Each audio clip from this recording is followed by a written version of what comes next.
Kesel deh. Kenapa sih datang-datang udah marah-marah aja, masih pagi juga. Ya itu katanya nggak tahu kan, tadi tuh aku pas mau masuk kantor tiba-tiba ada orang lewat terus dia siul-siul nggak jelas. Terus parahnya dia tuh kayak ngeliatin aku sepanjang aku jalan tuh dia ngeliatin aja. Kan aku nggak nyaman kayak gitu. Emang ngeliatnya kayak gimana? Kayak gini? Ya pokoknya tuh dia katanya kepalanya tuh sampai ikutin aku jalan gitu emang ngeliatin Risih apa banget coba? ya? Iyalah sembarangan kurang ajar. Aku tuh nggak suka tau kayak gitu. Sabar. Sabar.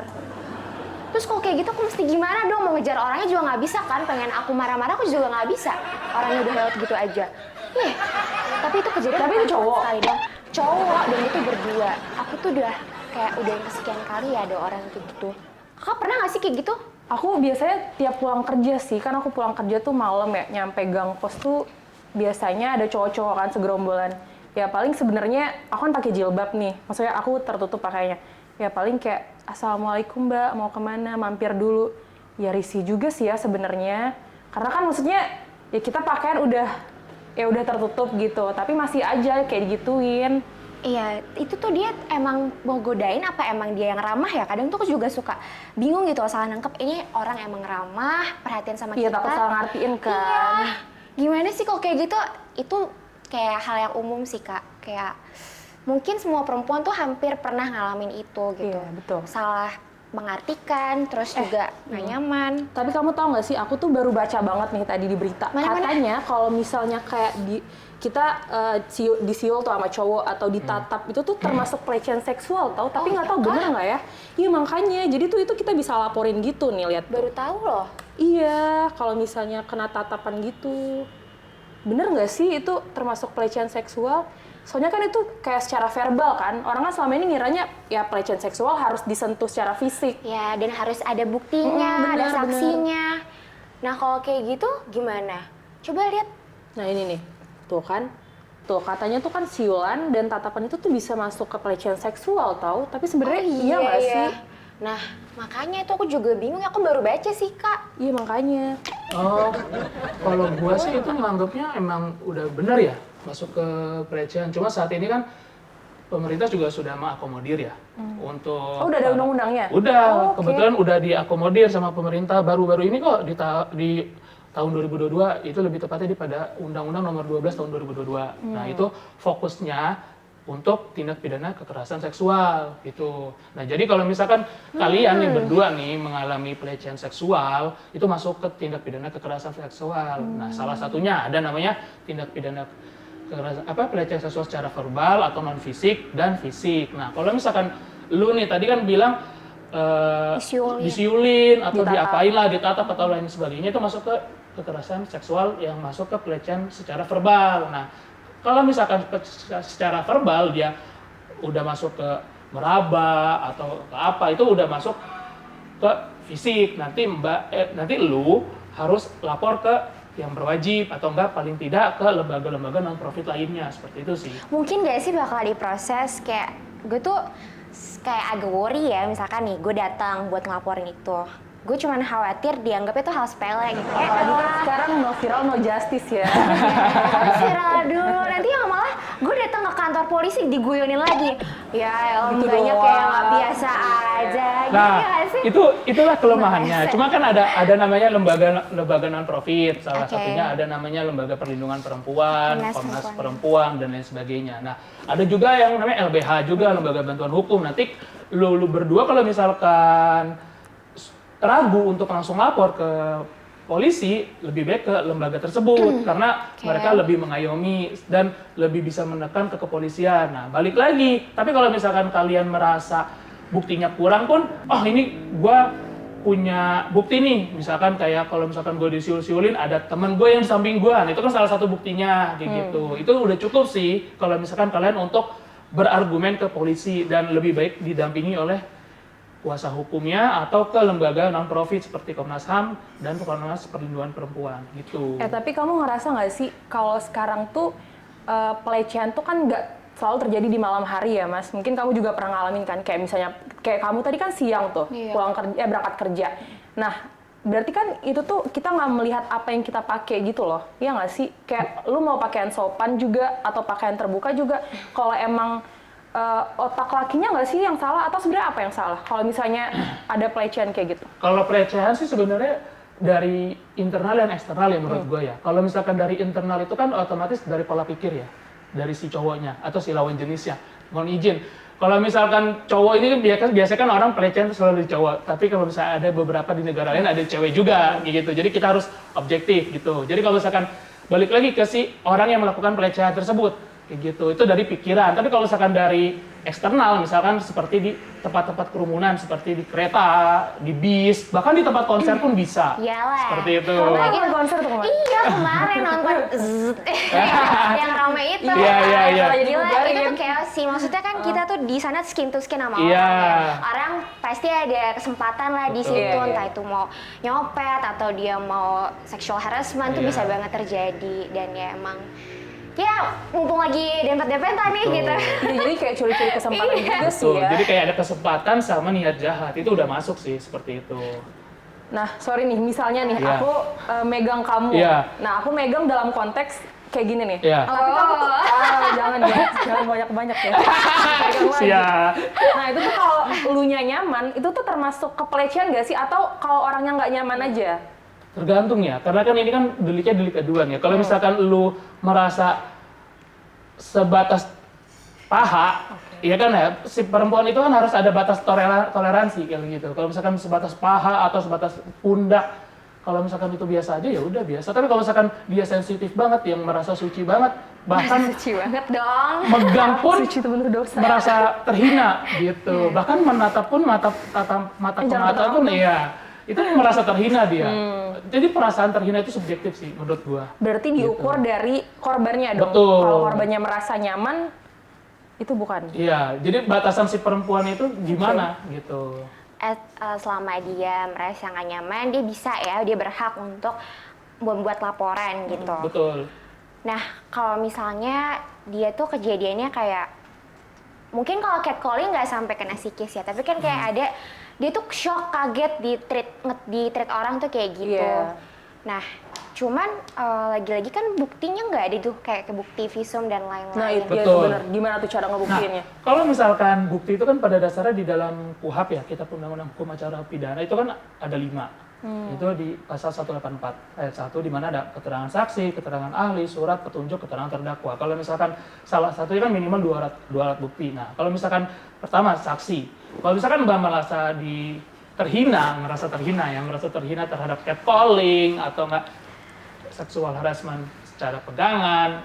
Nah, lu nanti ada saksinya nggak? 1. Nah, kalau misalkan saksi, itu 1. Terus kan ada namanya ahli. Nah, ahli ini banyak gitu. Ada ahli pidana, ahli psikolog, dan lain sebagainya. Jadi kalau misalkan lu bisa membuktikan si ahli dan bisa mendatangkan ahli, balik lagi si polisi harus menerima gitu. Cukup 2 juga udah cukup.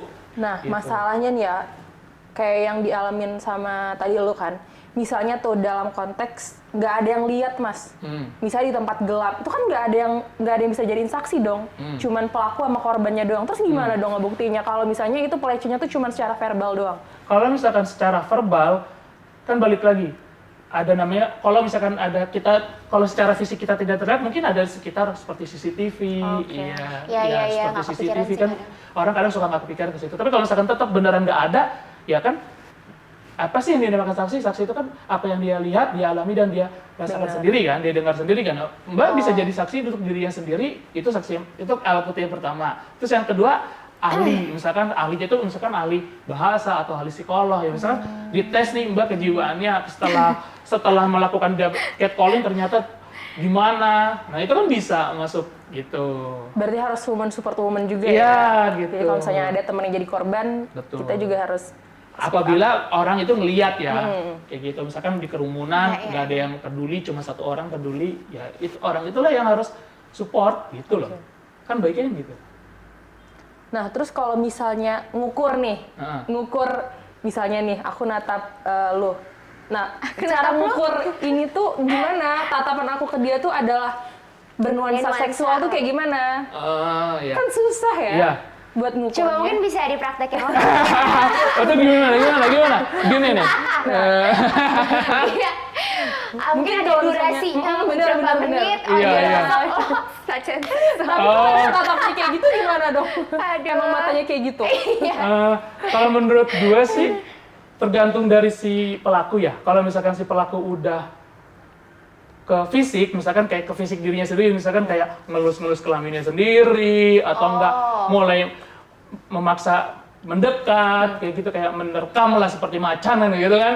Jadi kayak itu udah masuk kan kayak gitu. Jadi kayak kalau cuma natap doang sampai tidak ada tindakan fisik, tindakan selanjutnya mungkin masih bisa ada tolerir. Makanya kan balik lagi, angka tolerir itu kan di dalam hukum pidana kan ada macam-macam kayak gitu. Selama dia nggak sampai nyerang fisik, itu menurut gue itu nggak masuk sih. Tapi kalau misalkan dia udah ke dirinya sendiri nih, misalkan kayak mainin alat kelamin atau nggak ngusap-ngusap apa lah kayak gitu, itu kan dia memuaskan dirinya sendiri kan gitu. Itulah yang nuansa seksual kan kayak gitu. Cuman aku tuh jadi notice kayak banyak itu tuh kejadian ke anak kecil loh yang ngalamin itu. Kayak misalnya dia tuh nggak ngerti itu Betul, orang tuh betul. ngapain, terus juga tiba-tiba aja dia nunjukin kan Iya, si laki iya. itu pasti itu tuh anak kecil nggak ngerti mau ngomong Iya. apa dan mau cerita ke orang tuanya Speechless, gimana. ya. Pernah nggak dengar ada Benar-benar cerita? Iya, peran iya, keluarga pernah, sih menurut pernah. aku Peran kayak orang keluarga. tua harus lebih terbuka sama anaknya.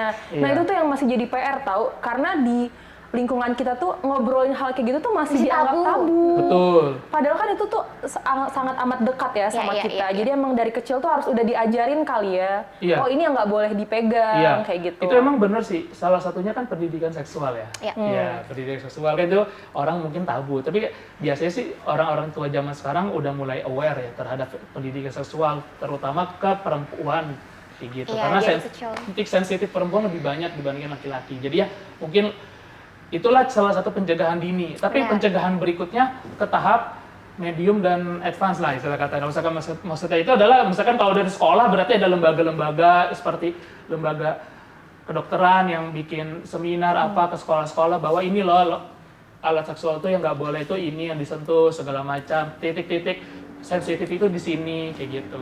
Iya, kayak adikku kan juga masih kecil ya. Nah. Jadi dari kecil udah kasih tahu ini bagian mana yang boleh disentuh sama Iya. orang lain. Tapi kalau dokter boleh nyentuh ini Iya. atau Iya, iya, memang benar-benar. buat dicek kayak gitu Tuh. sih ya. Jadi ya Iya. balik Jadi lagi ya. dia- Jadi kalau misalkan orang tuanya bodoh, ya udah mau gimana lagi Mungkin bukan gitu. bodoh ya, Iya, orang iya, iya. dia Jadi nggak belum peduli kayak gitu, tahu nggak peduli gitu mau ya. kayak mana anaknya Nggak jungkir mau. balik yang penting sekolah makan tercukupi, dia bodo amat anaknya mau kayak Iya, mana. iya, Ya iya, kan iya. ada juga kayak gitu. Tapi aku juga dulu, kamu diajarin gak sih Apa? dulu? Kalau aku tuh sama sekali nggak ngerti. Jadi kayak baru tahu tuh pas udah sekolah. Oh, udah sekolah iya masuk. Iya. Baru kayak diajarin gitu. Iya, baru dikasih tahu. Tapi TK udah lumayan diwanti-wanti sih. Oh gitu. Sama Oh iya gitu ya. Iya, tergantung kan. Balik lagi kan ada yang peduli dan Bahkan nggak dulu peduli. tuh sampai ini kayaknya nggak tahu ini salah apa enggak ya. Kayak aku tuh dibatesin main sama laki-laki dulu Oh. waktu kecil. Jadi jangan terlalu sering main sama laki-laki, entah ya itu salah apa benar ya. Karena takutnya mungkin laki-laki mainnya lebih cenderung keras. Terus dia ngeliat anak zaman sekarang tuh masih kecil tuh ngomongnya udah Iya. kasar. Terus suka ada yang iseng nyentuh perempuan yang kayak bener-bener Nyentuh ya. ini banget agresif gitu loh. Iya tuh udah bahkan sampai sekarang masih terjadi loh. Iya. Cewek anak kecil ya, cewek dia berani nyentuh kelamin Tahun jenisnya. ya laki-laki. Oh Itu ya? terjadi di sekolah adikku. Dan dianggap Gila. itu bercandaan kali ya. Bercandaan. Dan nggak Nggak tahu tahu. sih apakah ada langkah preventif selanjutnya di sekolah itu atau selanjutnya tuh ada penanganan apa? Nah, itu Pihak tuh. sekolah sih Iya, tahu yang sih. ngomongin sekolah, katanya iya. kan Ya? selain yang undang-undang TPKS yang Mas jelasin tadi, Nah. ada itu katanya PMA, peraturan Menteri Menteri Agama, Agama iya. ya yang katanya Iya, yang betul. tadi yang kita obrolin tadi Iya. bener nggak sih? Itu kalau peraturan Menteri Agama itu benar adanya. Itu dari Kementerian Agama mengeluarkan peraturan tersebut, tapi itu dikhususkan untuk lembaga pendidikan di ranah Kementerian Agama seperti pesantren, habis itu Universitas Negeri Islam, habis itu di lingkungan kerja lainnya gitu, Ya, ya. lingkungan kerja di Kementerian Agama. Tapi ya karena itu cakupannya di bawah kementerian ya kayak gitu. Jadi ya emang sih agak sempit, tapi kan setidak-tidaknya kementerian pun sudah aware kayak gitu dari pendidikan yang berbasis beragama Islam gitu. Tapi kalau misalkan yang umum ya sudah ada perlindungannya, yaitu ada di Undang-Undang Tindak Pidana Kekerasan Seksual seperti itu. Tapi itu berlaku cuman buat di dalam lingkup sekolah doang ya? Kalau yang di PMA tadi? Universitas ada, kan pokoknya di bawah naungan Kementerian Agama. Oke. Secara gitu. gitu loh, sekarang perguruan tinggi itu masuk ke kasus kekerasan seksual paling tinggi Iya, per parah sih, tahun parah. 2021 kemarin datanya. Ih, kayak itu benar. Dan biasanya kan agak susah ya ngungkap kalau di kampus itu karena kan berkaitan nama baik kampus ya kalau misalnya dibuka ke publik. Iya, yang paling real mah di Lampung ya. Tapi bahaya, nggak boleh ngomong. Gitu, yang paling real mah di. Tapi itu emang kalau dibilang, kalau kata inget kan kata Bang Napi ada kesempatan kan. Iya, Waspada. Nah, itu kan mahasiswa dan dosen. Dan sebaliknya Ketemuannya bisa di mana aja. ketemuannya bisa di mana Bisa aja. di rumah, bisa di apartemen, bisa di kafe, atau bahkan bisa di ruangan tertutup di ruangan dosen tersebut. Benar. Kayak gitu. Dan itu pun subjektif, entah korban yang merasa nggak enak atau memang korbannya sendiri pengen ngejebak si dosen. Itu kan kalimat pelecehan itu kan masih banyak banget yang ya kita harus berimbang lah. Tapi rata-rata sih korban selalu menang. Masa Gitu. sih? Rata-rata. Nggak Karena kan juga. Kayaknya subjektif. nggak juga. Kasian banget dia dikeroyok cewek. Ya kan ini kan kita fokusnya ke Oke. perempuan ini kan memang tidak bisa dibuktikan si laki-laki itu tidak bersalah kan. Iya. Ya iya, makanya otomatis menang. Dan publik mendukung si korban, entah cowok atau cewek ya. Tapi kayaknya sih korban cowok nggak ada, malah kasihkan. Kayaknya sih gitu, tapi nggak tahu juga sih. Tapi nih ya, kalau menurut lu ada nggak sih hukuman yang pantas buat pelaku Nah, pelecehan itu tuh. seksual? Ada, Apa, itu kan sanksi tadi sosial kayak? tadi udah gua Kalau sebutin. secara hukum dulu nih, apa? Iya, secara hukum tuh ada, sudah diakomodir di Undang-Undang 12 tahun 2022. Itu di pasal 5 dan pasal 6. Dan itu variasi lagi hukumannya. Ada hukuman pidana penjara sampai pidana denda. Gitu. Oh, berarti kalau dia bayar nggak jadi di penjara gitu? Tergantung lagi di restoratif justice-nya gitu. Jadi istilah kata kan ada namanya, kalau misalkan denda itu kan ada dua, denda di awal sama denda di akhir. Kalau misalkan denda di awal berarti kan permintaan dari si korban gitu. Kalau misalkan denda di akhir itu dari undang-undang, misalkan pidana denda berapa juta. Nah, itu kan undang-undang yang mengatur gitu untuk efek jera atau enggak pidana penjara dan denda. Dan gilanya lagi pidana penjara juga cukup gede loh. Sebesar selama 4 tahun sampai 12 tahun. Oh, berarti bisa di RJ-in? Bisa. RJ itu apa? RJ itu restoratif Justice ya, justice. Restoratif justice itu pada dasarnya disediakan untuk semua tindak pidana. Nah, pidana dari yang kecil sampai yang besar. Jadi sebenarnya sih hukum pidana itu adalah upaya terakhir untuk dilakukan oleh si penegak hukum. Makanya Jadi Mas, maaf. Sorry, berarti masih ada mungkin diselesaikan secara kekeluargaan gitu? Secara damai gitu maksudnya? bisa. Oh, kalau Redo. Ya nggak tahu sih kalau misalkan. Emang ada yang repot? Tapi kalau damai itu kan sepakat antara para pihak. Tapi kalau misalkan kedudukan si pelaku lebih tinggi kan tidak sepakat. Tapi tetap kalau misalkan ditawarkan lebih tinggi materi, ya mau nggak mau jadi RJ-in. Iya kan RJ itu kan subjektif. iya, aku baru paham. Kalau misalkan pejabat publik yang dituduh, kita RJ-in berapa ditawarin kompensasi, terima kan Damai, gitu. gitu. Damai itu barang.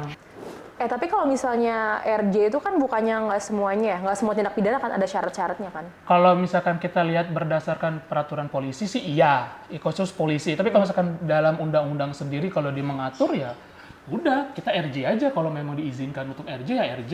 Tapi kalau polisi yang sesuai syarat ya sesuai syarat. Jadi kan balik lagi, subjektif lagi RJ itu. Itu sih Mbak. Oke, tadi kita kan udah bahas tentang hukuman-hukumannya, terus jenis-jenis. Jadi kita seksual sekarang udah tahu ya. harassment. Terus sekarang next-nya gimana nih, kita ke depannya apa nih harus kita lakuin supaya bisa nggak sih kita mengantisipasi supaya hal kekerasan seksual atau pelecehan tuh nggak terjadi? Apa sih Agar menurut tidak lo terjadi kita harus ya menurut ngapain gua ya. sih Iya. supaya manusia-manusia itu tidak semena-mena sama kita? Apa kita di rumah doang nih, kita kemana-mana?